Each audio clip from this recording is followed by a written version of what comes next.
Venkatagiri YCP సమన్వయకర్త నేదురుమల్లి రామకుమార్ రెడ్డి నేడు తన కార్యాలయంలో విలేకరుల సమావేశం నిర్వహించడం జరిగింది.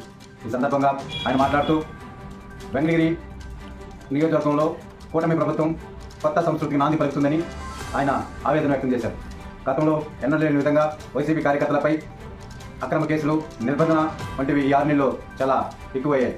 వెంకటగిరి పట్టణంలో వైసీపీ యువజన కార్యకర్త గంగా పేతిరాజును నేడు తెల్లారుజామున వెంకటగిరి పోలీసులు అక్రమ నిర్బంధన అరెస్టు చేసి పోలీసులు తన పోలీస్ స్టేషన్కి తరలించారు. సమాచారం అందుకున్న వైసీపీ సమన్వయకర్త నేదురుమల్లి రామకుమార్ రెడ్డి ఈరోజు రాష్ట్ర అధ్యక్షుడు వైఎస్ జగన్మోహన్ రెడ్డి పుట్టినరోజు వేడుకలను అర్ధాంతరంగా ముగించుకొని ఆయన విలేకరుల సమావేశం నిర్వహించారు. ఈ సమావేశంలో ఆయన ప్రత్యేకంగా మాట్లాడుతూ వెంకటగిరిలో రాజకీయ కూటమి ప్రభుత్వ నేతలు కొత్త సంస్కృతికి నాంది పలికారని మండిపడ్డారు.